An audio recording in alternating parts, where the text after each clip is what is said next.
Hello. Tes. Kenapa chemistry ni? Hello. Tes. Orang kata Okay, tes yang selalu sini. Ifan tak payahlah buka mic. Yang lain semua tutup mic dah. Oh. Nanti tak dengar suara saya. Okay, baik. Al-Fatihah dah. Kita nak sambung dengan hari ni kita sambung tajuk sejarah kita. Dengan tajuk ada buku teks kan? Saya juga. Sejarah kita. Hari ni kita sambung tajuk sejarah, pengertian dah, sumber sejarah dah. Kaedah penyelidikan sejarah. Muka surat 8 dan muka surat 9. Muka teks, muka surat 8 dan muka surat 9. Kaedah penyelidikan sejarah apa? Macam mana kaedah? Kaedah tu apa sebenarnya? Kaedah tu sebenarnya adalah cara macam mana dia kaji sejarah ni. Sama ada cara cari gali ke. Dia ada kat sini dalam buku teks ni ada 3 kaedah. Ada 3 kaedah. Saya ada satu video. Saya ada satu video daripada YouTube. Sumber sejarah ni saya share.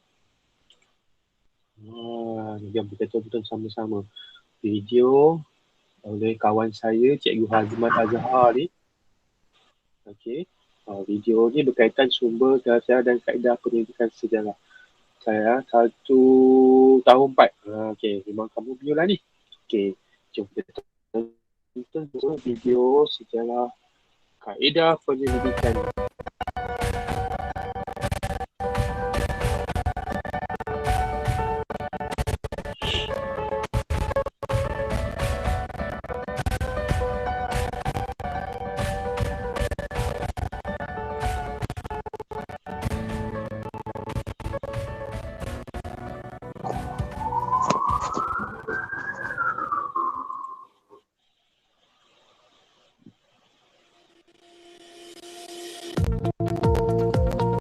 Dalam video yang lalu, kita telah belajar tentang maksud dan pengertian sejarah.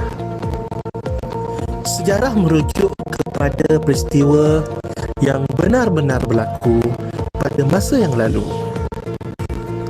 Sekiranya kebenaran sesuatu cerita itu tidak dapat dipastikan kesahihannya, cerita tersebut hanya akan dianggap sebagai kisah dongeng atau mitos.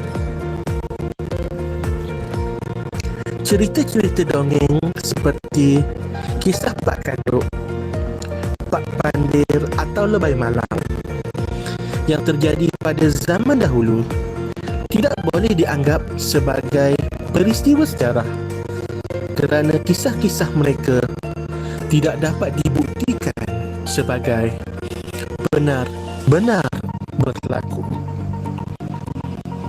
Persoalannya sekarang, bagaimanakah kita dapat menentukan sesuatu peristiwa sejarah tersebut adalah sahih dan benar-benar berlaku? Bagi menjamin keaslian penceritaan dalam sejarah, sejarawan telah mewajibkan penggunaan bukti sejarah bagi menyokong sesuatu pengkisahan sejarah. Oleh itu, terdapat 2 konsep penting yang perlu difahami oleh murid dalam video ini, iaitu pertama, sumber sejarah, dan kedua, kaedah penyelidikan sejarah. Apakah yang dimaksudkan dengan sumber dan apakah pula yang dimaksudkan dengan kaedah?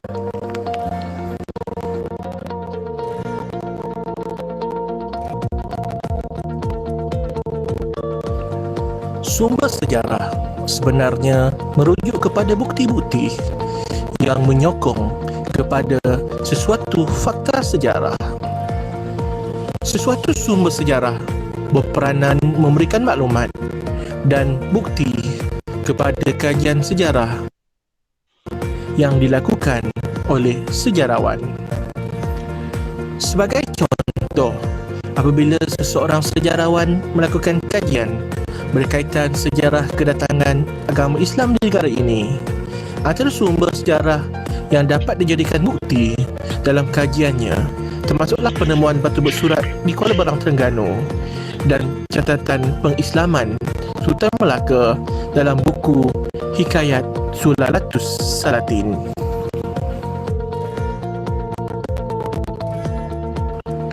Terdapat dua jenis sumber dalam sejarah, iaitu sumber pertama yang turut dikenali sebagai sumber primer dan sumber kedua yang dikenali juga sebagai sumber sekunder. Sumber pertama merujuk kepada sumber asli yang berada dalam keadaan asal dan belum diolah oleh sejarawan dalam kajiannya. Terdapat beberapa jenis sumber yang termasuk dalam sumber pertama, iaitu artifak, manuskrip, fosil dan monumen. Artifak merujuk kepada barang-barang tinggalan lama yang dicipta oleh manusia seperti tembikar, wang shilling lama, senjata lama dan sebagainya. Antara contoh artifak yang terkemuka di negara kita adalah keris Taman Sari yang pernah dimiliki oleh Laksamana Hang Tuah. Seterusnya, manuskrip pula merujuk kepada naskah bertulis, sama ada dalam bentuk tulisan tangan atau bercetak. Kebiasaannya, manuskrip merupakan catatan berkaitan rekod-rekod kerajaan yang lampau, diary kehidupan seorang tokoh dan catatan mengenai sesuatu peristiwa penting yang pernah berlaku. Antara contoh manuskrip penting dalam sejarah di negara kita termasuklah Hikayat Sulalatus Salatin atau Sejarah Melayu tulisan Tun Sri Lanang yang merupakan catatan berkaitan Kesultanan Melayu Melaka. Selain itu, fosil pula merujuk kepada tinggalan haiwan termasuk manusia atau tumbuhan daripada zaman yang lampau. Kebiasaannya fosil ini ditemui dalam bentuk rangka tulang dan tengkorak. Antara contoh fosil penting di negara ini termasuklah penemuan fosil rangka tulang manusia yang dikenali sebagai Perak Man di Lenggong, Perak. Usia rangka yang dianggarkan sekitar 10,000 sehingga 11,000 tahun itu menjadi bukti bahawa kawasan negara ini telah didiami manusia sejak awal zaman prasejarah di zaman Paleolitik. Seterusnya, sumber sejarah yang keempat pula ialah monumen. Monumen merujuk kepada tinggalan binaan manusia pada masa yang lalu. Antara tinggalan monumen yang menjadi sumber sejarah penting di negara ini termasuklah penemuan candi di Lembah Bujang, relau tempat melebur besi di Sungai Batu Kedah, dan kota pertahanan Formosa yang dibina penjajah Portugis di Melaka. Seterusnya, sumber kedua atau dikenali juga sebagai sumber sekunder dalam sejarah pula merujuk kepada hasil-hasil penulisan oleh sejarawan berkaitan sejarah. Kebiasaannya, Setelah melakukan kajian sejarah, sejarawan akan melaporkan hasil dapatan kajiannya dalam bentuk bertulis. Penulisan tersebut biasanya akan diterbitkan di dalam bentuk buku, kertas penyelidikan dan jurnal. Antara contoh sumber kedua sejarah dalam bentuk penulisan buku di Malaysia termasuklah buku A History of Malaysia tulisan Barbara Watson Andaya dan Sejarah Terengganu karya Haji Buyung Adil. Sebentar tadi, kita telah belajar tentang maksud sumber dalam sejarah. Sekarang kita akan belajar pula tentang maksud kaedah penyelidikan sejarah.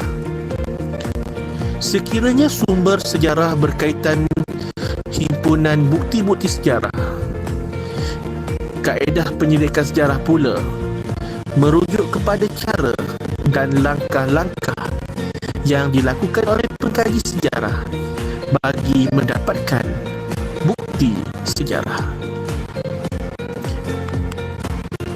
Terdapat 3 kaedah penyelidikan dalam sejarah, iaitu pertama, kaedah arkeologi, kedua, kaedah bertulis, dan ketiga, kaedah temu bual.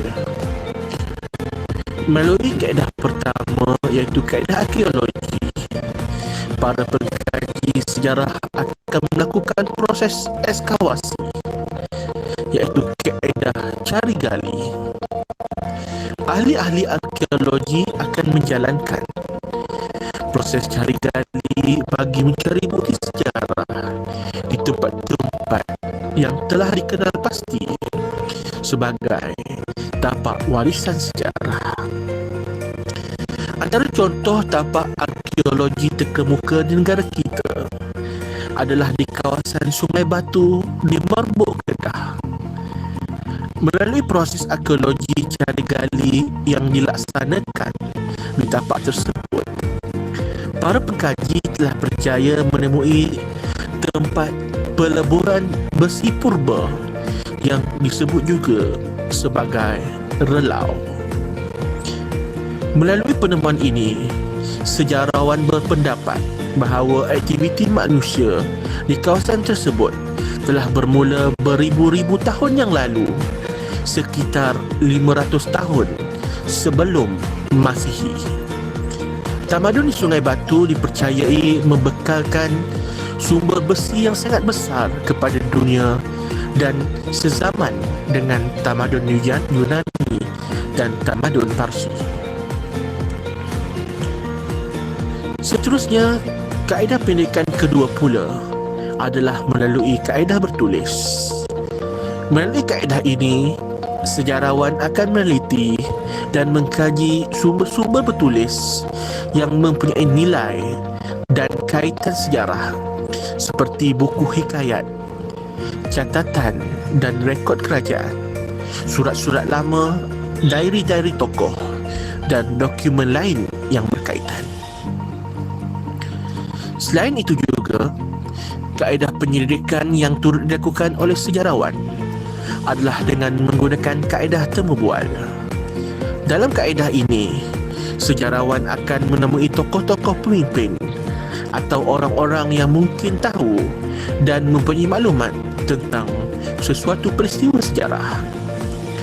Sebagai contoh, bagi mendapatkan maklumat berkaitan sejarah kemerdekaan negara, sejarawan boleh melakukan temu bual bersama tokoh-tokoh yang terlibat secara langsung dalam rombongan kemerdekaan di London pada tahun 1956, seperti Tunku Abdul Rahman yang juga Perdana Menteri Malaysia yang pertama. Secara keseluruhannya dapatlah disimpulkan bahawa sumber sejarah merujuk kepada bukti-bukti yang digunakan oleh sejarawan bagi menyokong sesuatu fakta penulisan sejarah. Terdapat 2 kategori sumber sejarah, iaitu sumber pertama dan sumber kedua. Sumber pertama adalah sumber asli yang belum diolah. Dalam sumber pertama, terdapat 4 jenis sumber berkaitan, iaitu artifak, manuskrip, fosil dan monumen. Sumber kedua pula merujuk kepada sumber yang telah diolah oleh pengkaji sejarah dan kebiasaannya dihasilkan semula dalam bentuk penulisan. Seterusnya, kaedah pendidikan sejarah pula merujuk kepada cara-cara dan langkah-langkah yang dilakukan oleh pengkaji bagi mendapatkan bukti sejarah. Terdapat 3 kaedah pendidikan yang digunakan, iaitu pertama, kaedah arkeologi, kedua, kaedah bertulis, dan ketiga, kaedah temu bual.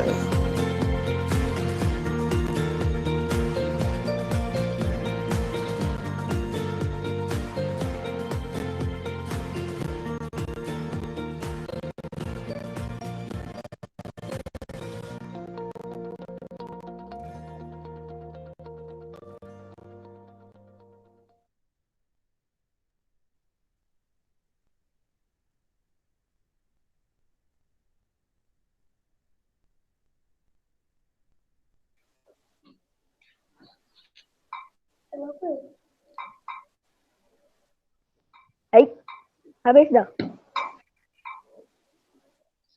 Belum lah. Belum 10:30 lagi. Bukan video tu. Ya, video Kenapa, tu Cik? je yang habis. Kelas saya belum habis lagi.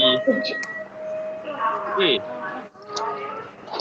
Adik. baik. Okey. Tadi siapa Zul Hadi tanya tentang apa? Monumen kan? Dalam video tadi dia ada sebut tentang monumen. Monumen tu salah satu sumber pertama lah. Sumber pertama dalam kaedah penyelidikan sejarah. Jadi tadi saya dah ada Google sedikit monumen sejarah di Malaysia. Okey. Sekejap saya tunjuk monumen sejarah di Malaysia ataupun apa yang ada dekat negara kamu ni. Okey, apa yang ada dekat negara kamu ni. Okey, monumen sejarah di Malaysia. Ni. Ni contoh bangunan-bangunan lama yang merupakan monumen. Monumen sejarah di Malaysia. Ni bangunan Sultan Abdul Samad ni di Kuala Lumpur ni. Okey. Ini bangunan Sultan Abdul Samad di Kuala Lumpur. Okey. Ni pun samalah. Yang ni Kota A Famosa di Melaka. Ni pun sama. Kota A Famosa di Melaka. Ni antara bangunan lama. Okey. Cikgu. Ni yang ni. Ya. Ya. Yang ada padang tu ke? Yang ada padang. Mana yang ada padang? Yang dekat Kuala Lumpur tu. Depan Dataran Merdeka tu. Dataran Merdeka kan. Kan ada bangunan ni. Ni. Ni lah bangunan Sultan Samad. Antara bangunan yang lama juga ni. Okey, bangunan lama ni maknanya selalu monumen. Ni contoh yang terdekat dengan kita ni. Okey, ni ialah menara, apa nama menara api ni? Rumah api. Ini di mana ni? Di Kuala Selangor, Bukit Melawati. Okey. Ni juga monumen lama. Siapa tahu ni yang ada gambar orang baring-baring, ada orang pegang bendera ni. Inilah Tugu Negara. Okey. Ni Kelly's Castle. Kelly's Castle ni dekat Perak. Okey. Istana lama, Istana Kelly. Ni ada cerita dia ni. Ada orang kata tempat keras, tak tahulah. Keras tu sebab dia dibina ada batu kan. Jadi dia keras lah. Okey, ni ialah contoh-contoh monumen. Monumen ni bangunan lama lah. Bangunan bersejarah dekat Malaysia banyak sebenarnya. Ni contohnya ada 49 bangunan bersejarah di Malaysia. Okey, itu monumen. Monumen ni maknanya binaan. Ni kalau kat luar negara, ni apa namanya? Colosseum. Ni dekat Itali. Kan, ni dekat Itali Colosseum. Ni pun monumen lah. Ni Istana Negara lama. Istana Negara lama juga merupakan satu monumen bangunan bersejarah di Malaysia. Okey. Sekarang ni telah dijadikan Museum Diraja. Ni study lama. Saya tak tahu pergi. Tahun lepas saya tak pergi sebab PKP. Kalau tak, kita boleh buat lawatan di sana ni. Okay. Baik. Okay. Jom kita tengok semula ke dalam buku teks pula ya. Okay, apa dalam buku teks? Okay, buku teks, buku surat. So, apa tu? Apa ni? Yang ni pula ni. Okey, buku teks muka surat 8. Kaedah penyelidikan sejarah. Tadi dalam video tu pun telah menyatakan, okey, ada 3 kaedah. Kalau kamu lihat, tengok tadi, ingat tak? Ya, pertama ialah kaedah arkeologi. Okey, kaedah arkeologi ni ialah kaedah kita gali, kemudian kita cari. Gali untuk mencari sesuatu. Mencari sesuatu tu bukan mencari sesuatu benda, mencari bahan sejarah yang tertanam dekat situ. Contohnya fosil. Muka surat berapa? Muka surat 8 ni. Surat berapa? Muka surat 8. Muka surat 8. Okey, buku teks muka surat 8. Okey. Okey, gali cari. Gali kemudian cari. Dia bukannya ikut suka je nak gali kat mana-mana bukannya depan rumah kamu, kat depan rumah kita macam ada tapak sejarah je, kamu pun gali kat situ, boleh ke? Tak, bukan dia kita nak gali cari ni untuk sejarah, dia ada penyelidikan dulu, dia tahu tempat tu tempat bersejarah. Contohnya kawasan yang baru-baru ni dekat sungai dekat Temeloh. Okey, banjir, lepas banjir surut, air surut, dekat tepi sungai tu tiba-tiba terdampar sebuah kapal kayu yang lama. Okey, sebelum ni orang tak tahu pun dekat situ ada kapal lama. Tapi bila banjir, air sungai telah menghakis tanah di tebing sungai tu. Kemudian air sungai tu lepas surut je air, nampak ada sebuah kapal lama. Tapi dah buruk lah, kapal tu dah kayu, dah tinggal di situ kan. Jadi orang pun datang buat gali dan cari dekat situ. Sebab dia jumpa ada tembikar lama, ada jumpa tong lama. Memang itu adalah kapal yang dikatakan pada zaman British dulu. British, pedagang-pedagang British datang ke Pahang untuk buat berurus niaga ataupun berdagang kan. Jadi kapal tu terdampar dekat tebing sungai tu, orang tak tahu. Tapi bila lepas banjir, orang tahu kat situ ada kapal lama. Okay, itu bila dah tahu benda tu, barulah dia orang akan pihak museum, pihak arkeologi universiti ke orang museum ke akan datang buat kajian kaedah arkeologi di situ, iaitu dengan menggunakan proses gali dan cari. Gali, cari. Jadi macam-macam lah ni dapat. Contohnya, kalau dekat kawasan kapal tu, siapa? Cikgu. Ya. Kalau nak tahu, kita kena ada yang mesin yang tit tu. Itu mesin tu nak cari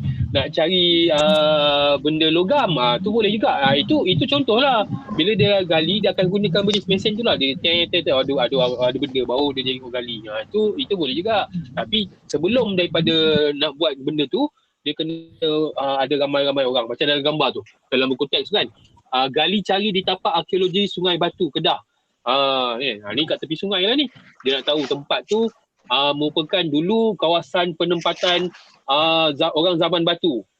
Jadi sebab orang pernah jumpa benda dekat situ, maksudnya tembikar lama ke, dia jumpa alatan batu yang lama ke. Jadi pihak museum datang, yang ni pihak Pusat Penyelidikan Arkeologi Global, University Science Malaysia. Dia orang datang, dia orang gali lah.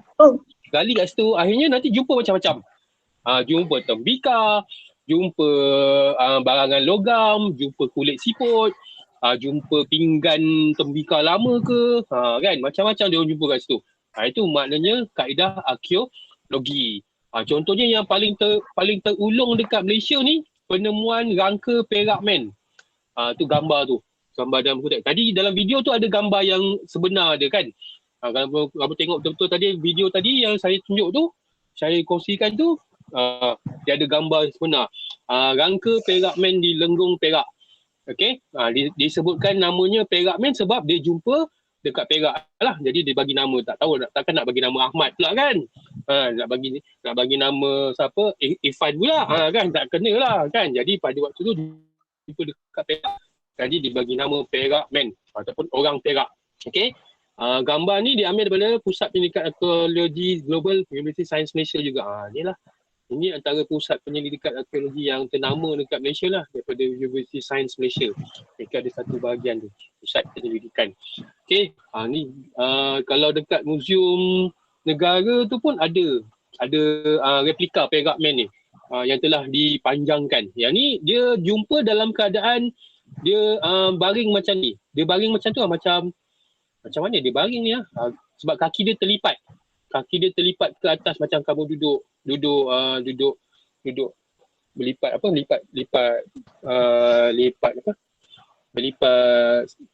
lutut tu kan. Dia macam tu lah keadaan. So bila dia lipat atas, tapi waktu ni dikatakan kajian ni kan bahawa mereka mayat dalam macam tu lah dia ni supaya nak jimat tanah. Nak jimat tanah lah kononnya, sebab diorang tak duduk, kawasan mereka tu bukan kawasan yang luas kan. Mereka duduk kat situ je, diorang tak nak pergi tempat lain sebab pada waktu tu mungkin ada haiwan buas, ada bahaya kan. Jadi mereka tanam pun mayat dalam keadaan macam tu. Tapi bila mereka dah tanam dalam keadaan macam tu, dipercayai pada waktu tu, mengikut kepercayaan mereka, apabila ada satu kematian di tempat tersebut, mereka tak duduk situ dah. Mereka dah tanam ataupun mereka kebumikan mayat rakan mereka yang telah mati, kemudian mereka akan berpindah tempat lain. Itu sebab dekat situ hanya ada jumpa satu je mayat. Satu je rangka Perak Man tu ada satu je. Tempat cari dekat sebelah dia tak ada, kat sebelah dia tak ada. Yang ada dia hanya dia seorang saja. Itu menunjukkan pada waktu itu bila ada kematian, penduduk akan berpindah ke tempat lain. Mereka tak nak duduk situ mengikut kepercayaan mereka. Benda itu jadi macam tak ada tak bertuah lah, sebab bila dah ada orang mati dia pindah. Cara mereka tu. Okey, gambar bawah tu yang seronok. Itu zaman sekarang. Okey. Kaedah arkeologi maritim ataupun arkeologi bawah air. Kaedah ni merupakan proses apa ni? Kaedah ni merupakan proses mendapatkan maklumat tinggalan keberadaan manusia yang terdapat di dasar laut, sungai atau tasik. Contohnya tapak kapal karam, struktur purba dan artifak. Boleh menyelam. Sambil menyelam sambil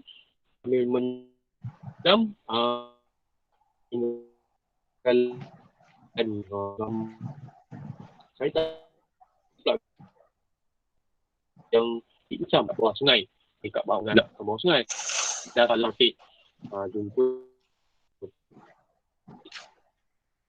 yang ni seronok lah. Yang ni kalau yang menyelam ni pergi dia sebab dia kena ada lesen menyelam ni. Bukan semua orang boleh menyelam pakai scuba set tu, lepas tu pergi menyelam buat tu. Dia kena bayar mahal. Kalau kamu belajar rajin-rajin, kamu ambil lesen ni, boleh kerja dengan macam ni, gaji mesti. Okay. Baik, sebenarnya kaedah cakapan. Apa yang kita cakapkan, kemudian bila dah cakap, dia rakam perbualan tu. Okay, kemudian simpan perbualan tu, rakaman tu, simpan dalam bentuk kaset ke, simpan dalam komputer ke. Itu menunjukkan satu kaedah lisan. Selalunya kaedah lisan ni kita nak jumpa orang lama, atuk-atuk ke, moyang-moyang ke yang masih lagi ingat lagi tentang perkara yang berlaku tu kan. Tanya dia, atuk masa zaman atuk lu kan, zaman perang Jepun lu atuk hidup lagi kan. Yang tu seronok. Saya pernah buat satu kaedah lisan ni. Saya bertanya dengan datuk saya. Datuk saya dia hidup pada zaman Jepun. Dia sebelum Jepun datang menyerang tanah Melayu, dia masa tu bujang, belum kahwin lagi. Atuk saya belum kahwin lagi dengan nenek saya. Atuk saya dekat kampung A, nenek saya dekat kampung B. Kampung sebelah-sebelah lah. Kan? Tapi bila nak jumpa tu, bila nak kahwin tu, Jepun datang menyerang tanah Melayu tahun 1941. Jepun menyerang tanah Melayu. Atuk saya dengan nenek saya baru bertunang. Tak sempat belum berkahwin lagi lah, baru bertunang. Jadi pada waktu tu takut. Takut sebab askar Jepun datang menyerang tanah Melayu. Askar Jepun datang menyerang tanah Melayu, dia cari orang muda, kemudian ditangkap orang muda, macam orang lelaki muda, kemudian dia akan bawa pergi ke Burma. Burma ni ialah di kawasan, sekarang ni negara Myanmar lah. Okey, di Burma tu dijadikan buruh kasar. Buruh kasar ni buat kerja tak ada gaji. Buruh paksa, terpaksa buat. Kalau tak buat kau kena bunuh.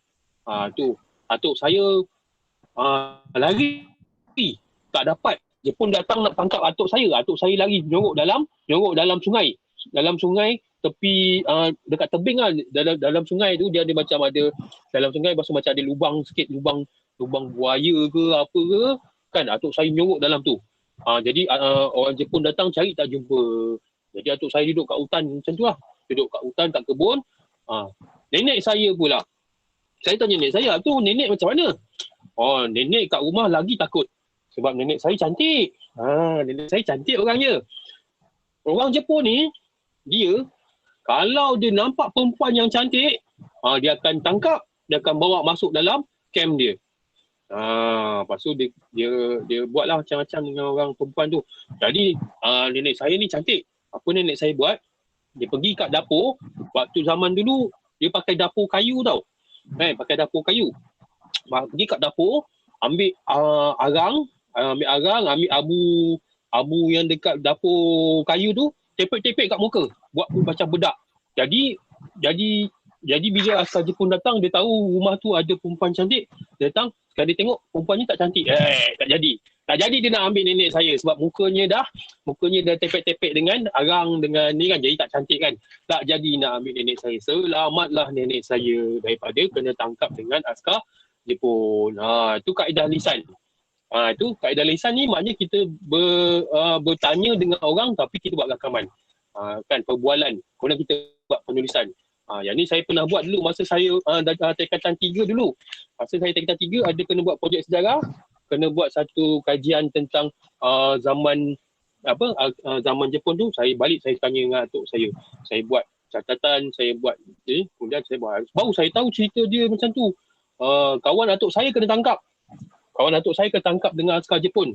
Dia bawa pergi Burma, jadi buruh kasar. Jadi buruh paksa kat sana. Buat kerja, tak ada makan. Lepas tu kawan dia balik, kawannya selamat lah. Kawan dia tu masa kena tangkap, dia badannya gemuk juga orangnya. Kan, orangnya gemuk lah.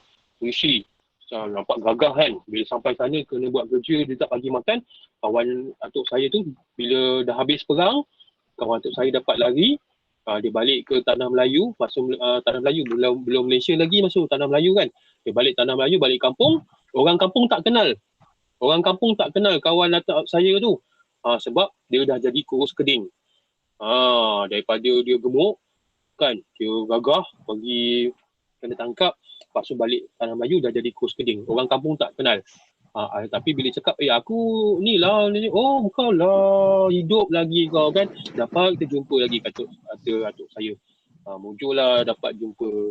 Walaupun dia dah kurus keding, tapi masih hidup lagi. Itu kesian cerita pada zaman Jepun dulu. Kalau kamu nak tahu yang lebih lanjut, mungkin kamu boleh bertanya dengan ibu ataupun ayah kamu kan tentang pengalaman atuk kamu ke, kalau atuk kamu hidup pada zaman Jepun tu ke, ataupun moyang kamu ke pernah cerita dengan atuk kamu pernah cerita dengan ayah kamu kena cerita dengan kamu pula, supaya benda tu adalah sebenarnya satu kajian ataupun kaedah lisan. Macam mana sejarah ni ialah perkara yang benar-benar berlaku. Ni kaedah lisan. Baik, seterusnya ialah kaedah bertulis. Kaedah bertulis ni pula, kita dah dapatkan maklumat, kemudian kita buat lukisan ataupun buat lakaran ataupun tulisan. maklumat tu kita peroleh daripada bahan arkeologi lah. Ataupun kaedah lisan tu, kita buat catatan. Okey, kita buat catatan. Itu kaedah bertulis. Apa yang berlaku dalam sejarah tu? Apa yang terjadi pada waktu tu? Siapa yang terlibat? Itu kaedah bertulis. Okey. Langkah-langkah dalam kaedah bertulis, mengenal pasti sumber sejarah yang tepat. Kalau benda tu tak tepat, janganlah dibuat. Kan, sejarah tu tak tepat. Ataupun kita main agak-agak je, tak boleh. Okey. Mesti tahu bahawa sejarah tu adalah sumber yang tepat. Macam mana sumber? Tadi kita dah belajar sebelum ni, sumber pertama dan sumber kedua kan. Kalau benda tu ada, monumen sejarah tu ada, bangunan tu ada, tengkorak orang tu ada, itu merupakan satu sumber. Benda tu betul. Jadi kalau betul, barulah kita boleh buat secara kaedah bertulis, catatan. Okey, mengumpulkan sumber sejarah, mentafsir maklumat dalam sumber dan membuat penulisan. Tulisan lah. Okey, kaedah bertulis maknanya kita buat catatan tentang apa yang telah berlaku. Pengkaji. Ni kita nak belajar macam mana nak menjadi pengkaji sejarah. Macam kamu, nanti ada satu masa kamu kena buat satu kajian kes tentang sejarah keluarga kamu. Kat sini lah kamu boleh gunakan antara 3 kaedah penyelidikan ni. Kaedah arkeologi boleh, kaedah lisan boleh, kaedah bertulis boleh. Tapi kalau kaedah arkeologi ni bahaya juga. Tak boleh lah buat kan. Sebab kaedah arkeologi ni kamu kena cari gali. Kalau contoh saya nak tanya sejarah tentang keluarga kamu. Tentang siapa? Tentang moyang kamu pula. Takkan moyang kamu dah meninggal. Takkan nak pergi kubur dia, pergi gali kan? Janganlah. Tak boleh lah macam tu. Kan? Itu kaedah arkeologi. Tapi tak boleh lah kita pergi gali kubur orang yang telah meninggal dunia. Kan? Jangan. Tak boleh. Kalau yang boleh tu orang sejarawan je. Kamu tak boleh. Itu pun kena ada lesen. Okey. Okey, kaedah arkeologi. Tapi kita dah tahu dah. Contoh moyang kamu dah tahu. Moyang kamu dah meninggal. Kuburnya dekat sini, dekat sini, dekat sini. Okey.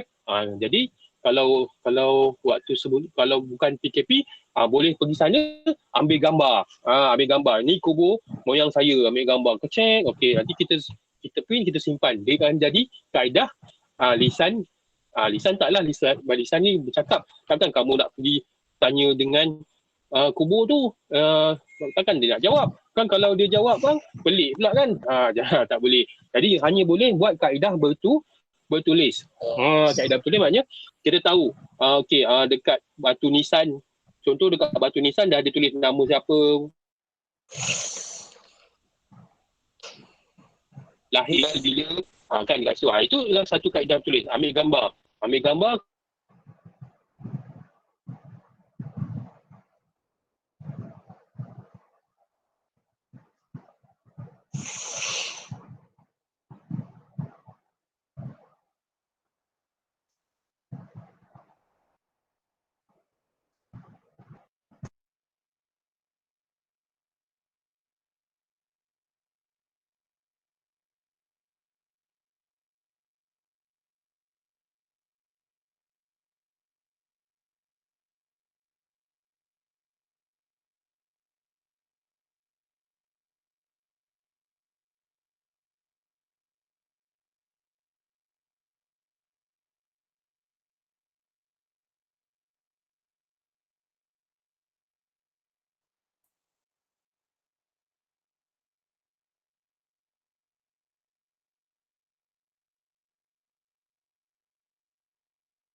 Semua sama. Korang nanti dia check kat CC. Okey. Lu kenapa cikgu tak? Ada. Saya ada. Cikgu tak cakap ke? Saya keluar sekejap. Tahu lah, saya guna wifi ni. Wifi tak stabil. Okay, wifi saya tak stabil lah. Tak tahu kenapa. Okay, tak apa. Baik. Boleh dengar kan suara saya kan? Okay. Boleh. Muka surat. Kita hari ni buat surat 8 dan 9 je lah. Kaedah penyelidikan sejarah. Tadi kita belajar, kita tengok video tadi tentang sumber kan. 2 lah hari ni kita belajar. Okay. Ada soalan tak tentang kaedah penyelidikan sejarah ni? Jom kita bincang. Okay, kita bincang kat sini. Siapa nak tanya apa-apa? Tu, Abdul Hadi tengah ambil gambar ke? Abdul Hamid tengah ambil gambar. Cikgu. Peace, cepat. Cikgu. Ya, siapa? Siapa tu? Saya. Siapa yang Apa tu? Ada menara condong tu kan? siapa? Menara condong tu. Kat mana? Dekat mana? Dekat mana? Perak. Yang dekat Perak tu. Dekat Teluk Intan. Ya, Teluk Intan. Okey, jap saya Google. Menara Condong. Menara Condong Teluk Intan. Kan? Okey, Menara Condong Teluk Intan. Okey, Kejap saya present. Okey, saya present. Menara Condong Teluk Intan. Okey, yang lain semua tengok ni dia. Okey, Menara Condong Teluk Intan. Inilah dia. Memang dia condong. Kalau malam cantik macam ni. Kan? Ni cantik malam. Dia condong tau. Dia tak tegak. Saya tak tahu sejarah dia kenapa. Dia ada sejarah dia ni. Menara dia condong sebelah. Tengok, dia sengit. Bukannya orang ambil gambar ni sengit. Memang menara dia sengit. Memang menara ni condong. Nampak? Ni pun condong. Menara condong. Oh, cantik lah yang ni. Memang dia cantik dah. Saya tak pernah pergilah menara condong Teluk Intan ni. Kan? Tengok. Kenapa dia condong Kampung saya kat Perak sebab tu saya selalu pergi. Kalau kamu selalu pergi, kamu tahu kenapa menara condong Teluk Intan ni condong? Kenapa? Siapa yang tadi yang cakap tu? Kenapa menara condong dekat Teluk Intan tu condong? Kan? Tanah dia tak rata. Sebab tanah dia tak rata. Rata je ni. Tanah dia rata. Nampak? Tengok, sengit lah. Kenapa menara ni condong? Dia ada sejarah dia. Okey, ni contoh monumen ataupun bangunan sejarah di Malaysia. Menara condong di Teluk Intan. Dia sengit. Nanti kita cari. Nanti saya carilah sejarah dia. Dia ada sejarah dia. Okey, ada lagi nak tanya selain daripada menara condong dekat Teluk Intan ni? Benda apa lagi yang kamu nak tanya? Yang kamu rasa macam pernah pergilah tempat ni. Mungkin. Apa? Apa Ifan? Apa Ifan?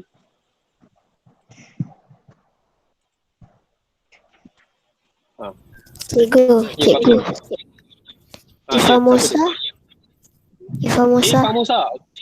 Ifan Musa juga adalah satu monumen. Okey. Ifan Musa. Melaka. Okey. Jap.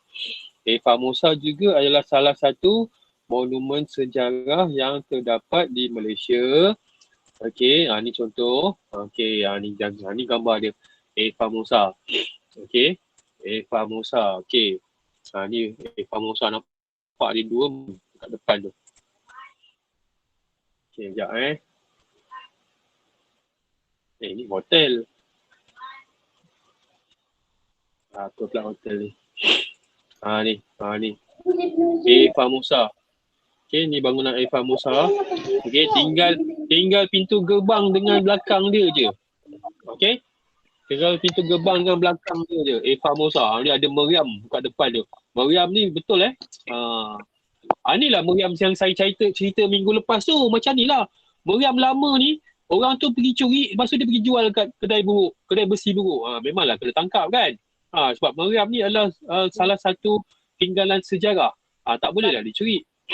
Meriam macam ni dia pergi curi, lepas tu pergi jual kat besi buruk. Memang kena tangkap padam ke dia. Ni bangunan Ifan Musa. Ifan Musa ni dulu adalah satu kota keliling dengan di sekeliling Bandar Hili Melaka. Kemudian telah runtuh lah. Dan yang hanya tinggal adalah dia punya pintu gerbang depan ni saja. Ni pintu gerbang sebenarnya ni. Ifan Musa ni ialah pintu depan dia. Pintu gerbang saja tinggal. Okey, Ifan Musa. Right.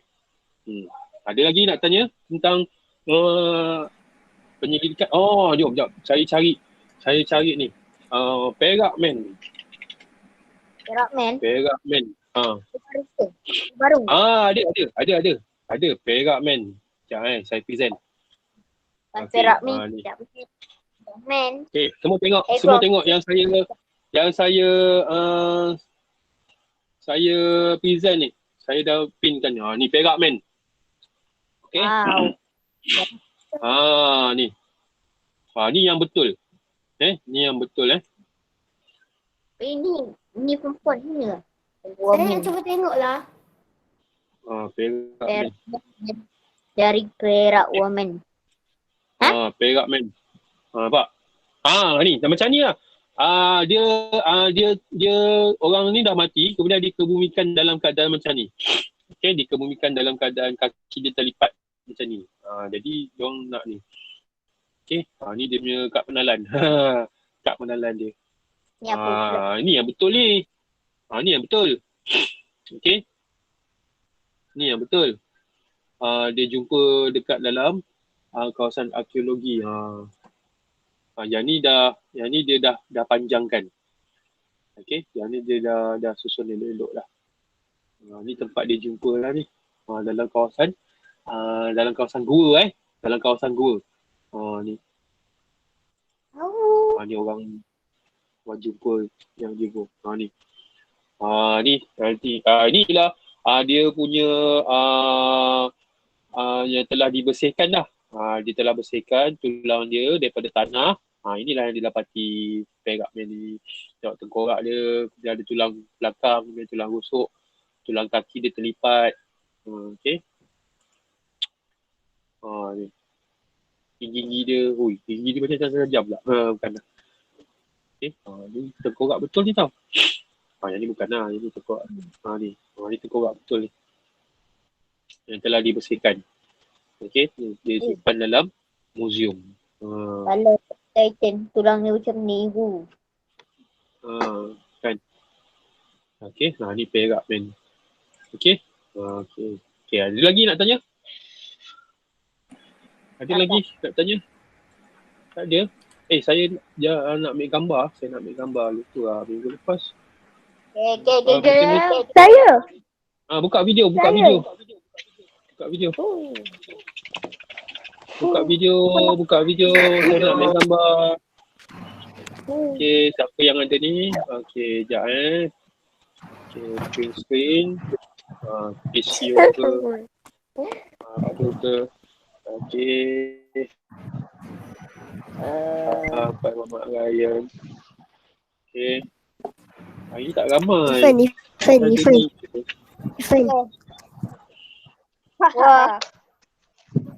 Itu nama dia sadar man. Tak ramai kita hari ni. Hari ni hanya ada berapa orang je. Boleh saya ambil gambar naik kipas? Ada 25 orang je. Kita ada 25 orang je. Buat apa tu? Bukan ada. Kita ada. Bukan sadar pun. Ada Abdul Hadi. Abdul Hadi bin Harun. Ada Hadi. Ada Ainul Liza. Irfan Safar. Farid Ajmal. Akif apa ni? Akif Aryan ke apa?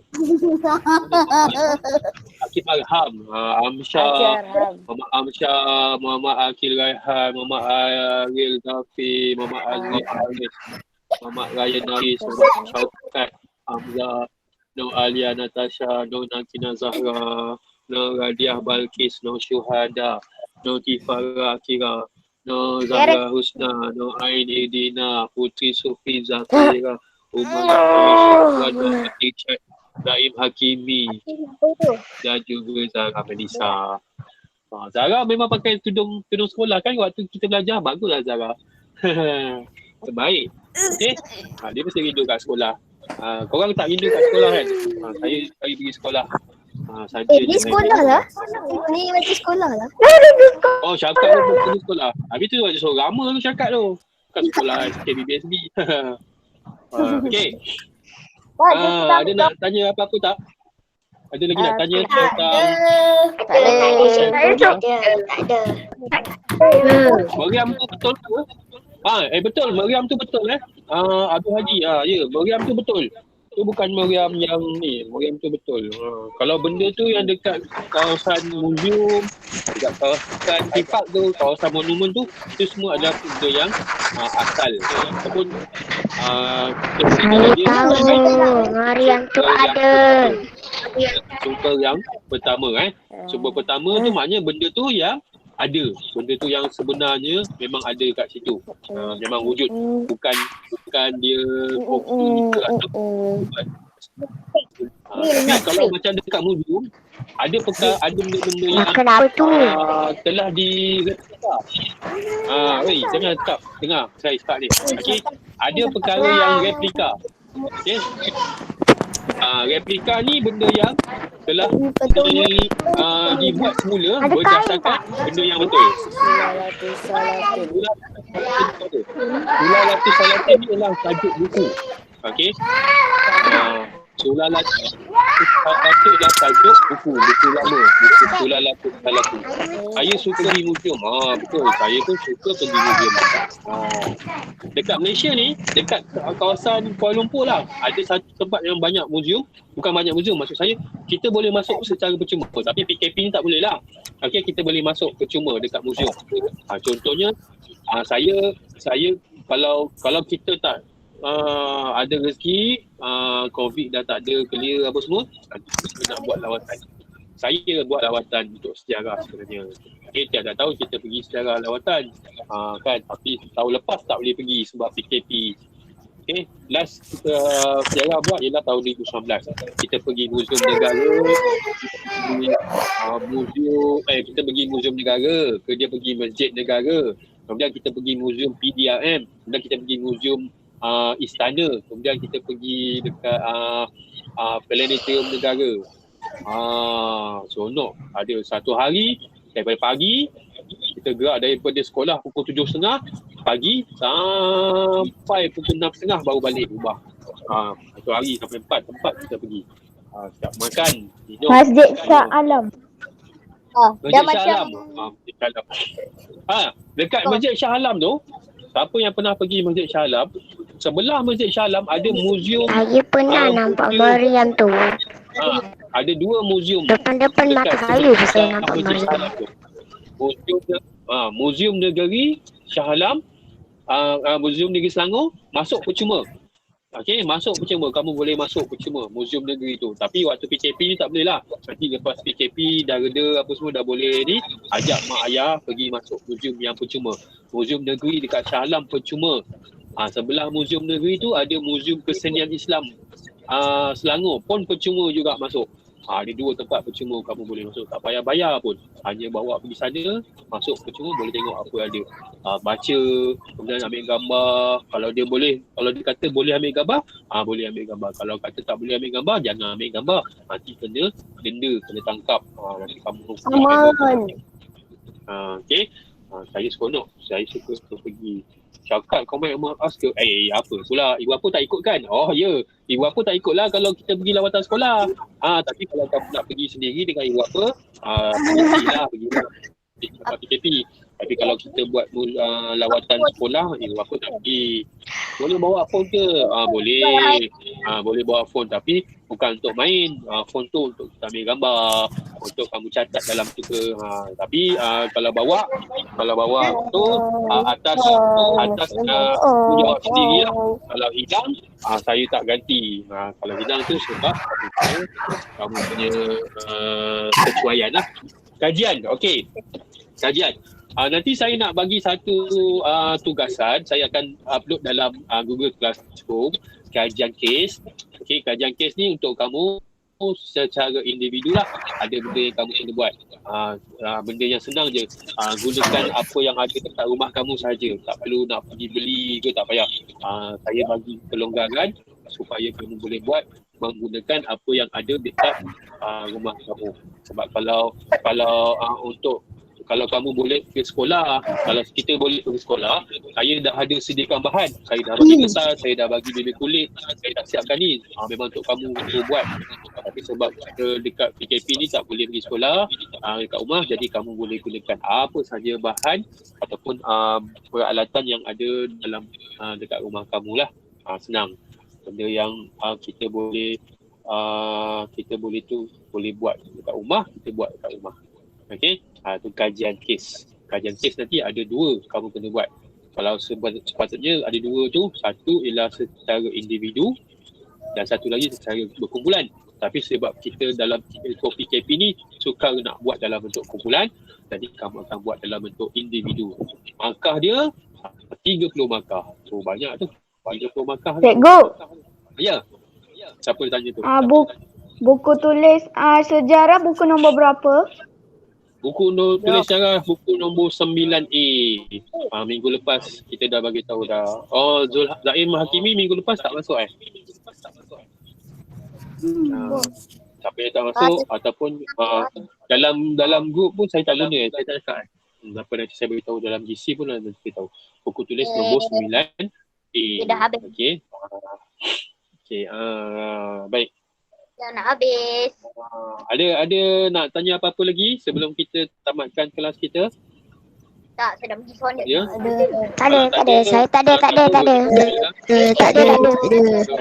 Harap kamu semua faham dan tahu apa yang telah kita belajar hari ini ialah tentang cara, kaedah macam mana sejarah ditemui, iaitu cara penyelidikan dengan kaedah gali cari, iaitu arkeologi, dan kaedah desain. Okey. Baik, itu saja untuk kelas kita pada minggu ini. Sejarah lambat lagi.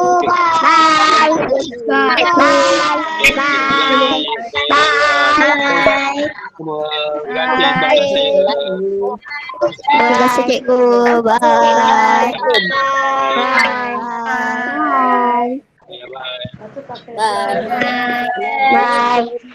Bye.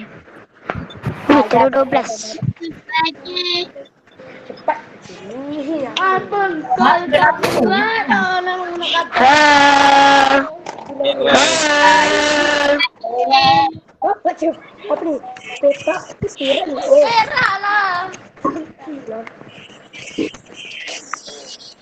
Okey dah, boleh keluar dah.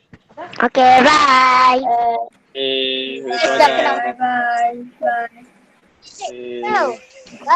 Discord je apa?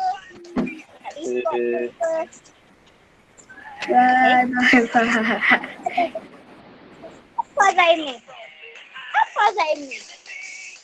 Bye. Assalamualaikum. Bye.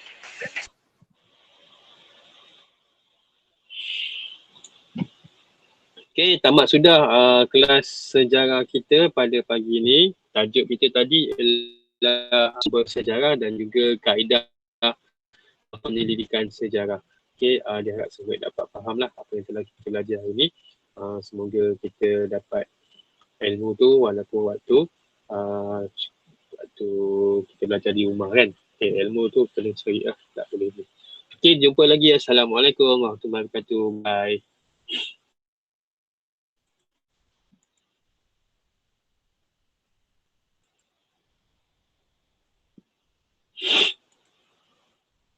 No, it's Kalisha.